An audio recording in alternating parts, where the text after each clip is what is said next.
Em 2018, o Estado de Israel faz 70 anos.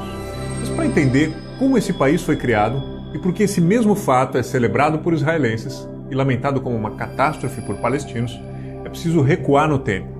É preciso ir além de maio de 1948, quando Israel, país, foi criado, e entender as raízes ancestrais das disputas que até hoje envolvem a região. No fim do século XIX, movimentos nacionalistas cresciam por toda a Europa. É nesse momento que surgiu o sionismo. O nome sionismo se refere à teoria desenvolvida nessa época pelo húngaro Theodor Herzl, segundo a qual a sobrevivência do povo judeu, que vivia espalhado pelo mundo, dependia da criação de um Estado próprio. A ideia é que esse Estado fosse erguido na região da Palestina. À época, a Palestina estava sob domínio do Império Otomano e a maioria de sua população era árabe e muçulmana. A justificativa para que o Estado de Israel fosse criado justamente ali tinha ligação com histórias bíblicas que falavam da terra de Israel. Em 1918, com o fim da Primeira Guerra Mundial, o Império Otomano chegou ao fim e a região da Palestina passou a ser então de domínio britânico.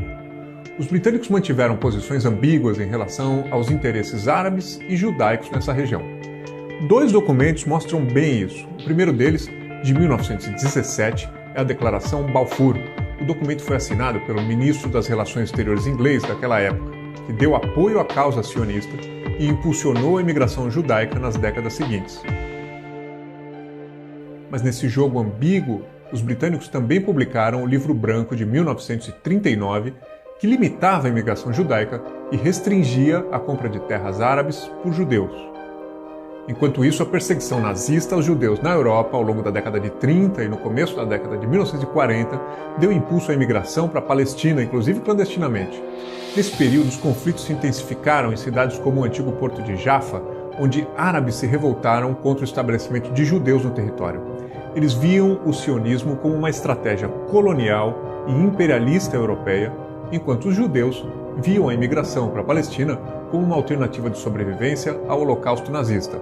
A despeito do rechaço local, essa presença de judeus na Palestina cresceu.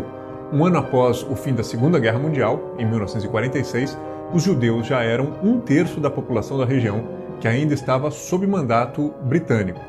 Em 1947, a ONU tinha sido recém-fundada. Foi ela, a Organização das Nações Unidas, que propôs um plano de partilha do território entre árabes e judeus, logo após a saída dos britânicos. A sessão da Assembleia Geral que apoiou essa decisão expressa na Resolução 181 foi presidida por um brasileiro, o diplomata Oswaldo Aranha. O documento recomendava a criação de 2 estados independentes e de um regime especial internacional para administrar Jerusalém, cidade que é sagrada tanto para judeus quanto para muçulmanos, além de ser sagrada para os cristãos também. As autoridades judaicas aceitaram o plano da ONU, mas as lideranças palestinas e árabes não. Foi Davi Ben-Gurion quem declarou em 14 de maio de 1948 a independência do Estado de Israel. No dia seguinte, Egito, Síria, Líbano, Jordânia e Iraque atacaram o novo país. Depois de um ano de conflito, foi estabelecido um armistício em 1949 e foi traçada no mapa da região uma linha divisória que ficou conhecida como Linha Verde. O Estado de Israel foi criado em 1948, mas o Estado palestino não foi criado.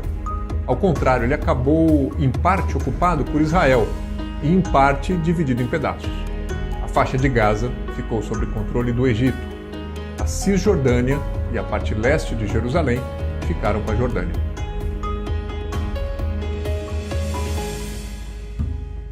Israel passou a ocupar um território maior que o previsto pela ONU. Cerca de 700 mil árabes foram expulsos ou deixaram suas casas e cidades. Tornaram-se refugiados em países vizinhos como a Jordânia e o Líbano. Ao mesmo tempo, judeus de várias partes do Oriente Médio e sobreviventes do Holocausto na Europa passaram a imigrar em massa para Israel. No início, nas décadas de 1950 e 1960, Israel era governado por políticos de inclinação socialista, com unidades produtivas coletivas, os kibbutz, espalhadas pelo território. Mas a tensão com países vizinhos aumentava. Em 1964, com o apoio da Liga Árabe, foi fundada a Organização para a Libertação da Palestina. Até hoje, a OLP é a principal entidade representativa dos palestinos. Em 1967, houve mais uma guerra importante na região. A Guerra dos 6 Dias reafirmou a supremacia militar de Israel. O país derrotou o Egito, Síria e Jordânia e ampliou consideravelmente seu próprio território.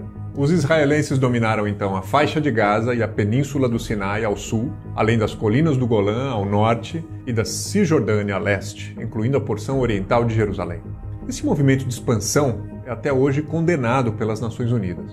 Essa situação levou o Egito e a Síria, em 1973, a realizarem um ataque surpresa no dia mais sagrado para os judeus, o Yom Kippur, o que deflagrou uma nova guerra. Israel amargou a derrota no começo do conflito, mas venceu no final. Em 1977, a direita chegou ao poder pela primeira vez em Israel, dando impulso a uma política de construir assentamentos judaicos na Cisjordânia, que havia começado antes no governo trabalhista. 2 anos depois, em 1979, Menachem Begin, então primeiro-ministro israelense, assinou um acordo de paz com o Egito, mediado pelos Estados Unidos. Com isso, Israel deixou o Sinai. Em troca, o mais populoso país árabe da região, o Egito, foi o primeiro a reconhecer o Estado judaico. Por outro lado, militantes palestinos liderados por Yasser Arafat, da Organização para a Libertação da Palestina, OLP, mantiveram ataques a Israel ao longo de toda a década de 1970 e de 1980. Uma das bases que eram usadas para lançar foguetes contra Israel, no sul do Líbano, foi atacada e ocupada em 1982.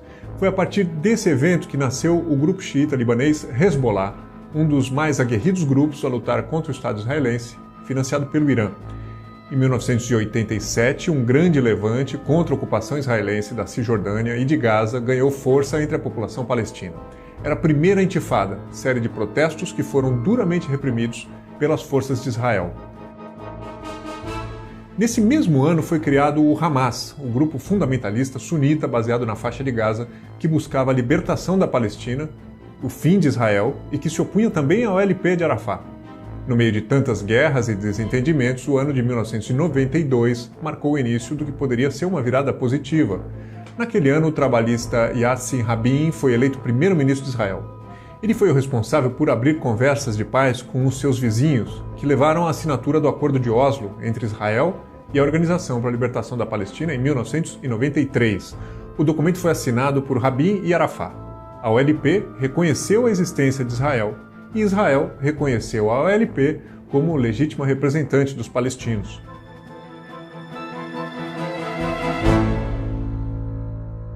Em 1994, esse diálogo foi ampliado. Israel assinou um acordo de paz com a Jordânia, segundo país árabe a reconhecer o Estado judaico depois do Egito. Tudo ia bem, ou pelo menos melhorando, até que grupos fundamentalistas começaram a sabotar o processo de paz. Em 1995, um judeu de extrema-direita assassinou Rabin em praça pública na cidade de Tel Aviv. O Hamas, por sua vez, iniciou uma série de ataques terroristas contra civis israelenses, e aí os acordos de paz degringolaram.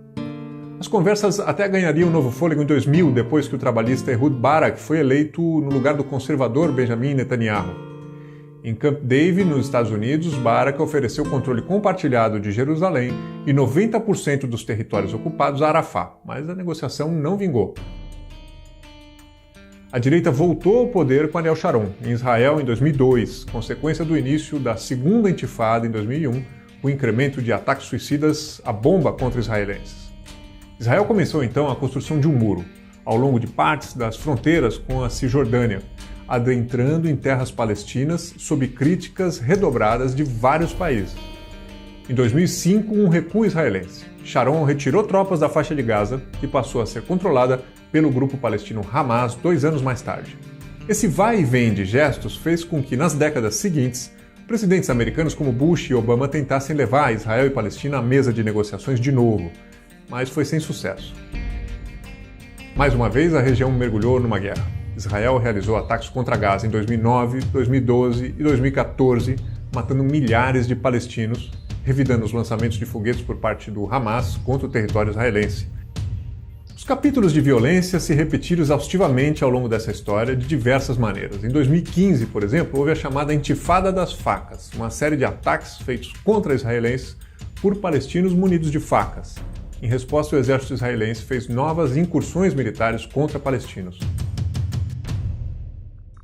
70 anos depois de sua fundação, Israel se consolidou como uma potência. Com apoio americano, o país tem uma das forças armadas mais bem equipadas e treinadas do mundo. Tem também uma economia pujante que produz ciência e tecnologia de ponta.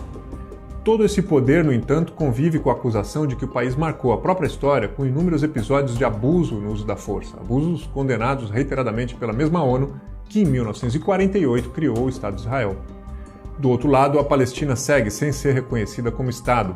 Vive a divisão política entre a Cisjordânia, que é controlada pelo Fatah mais moderado, e Gaza, controlada pelo Hamas mais radical, e tem uma economia fraca que sofre com bloqueios impostos por Israel. Em 2018, a paz ainda parece distante. Restam ainda obstáculos antigos, um deles é o controle dos locais sagrados. Muitos israelenses e palestinos consideram Jerusalém a capital indivisível do seu próprio Estado, enquanto a ONU propõe o controle compartilhado desse local. Outro ponto de desacordo é o retorno ao território de pelo menos 5 milhões de refugiados palestinos. Outro ponto, Israel se recusa a negociar com o grupo armado palestino Hamas, que é chamado de terrorista por Israel, um grupo, aliás, que sequer reconhece a existência do Estado judaico. E por fim, os palestinos denunciam a expansão dos assentamentos de colonos israelenses sobre a Cisjordânia, que é um território palestino ocupado por Israel. A solução para esse impasse septuagenário permanece como um dos maiores desejos para os que comemoram e para os que lamentam esse aniversário em todo o mundo.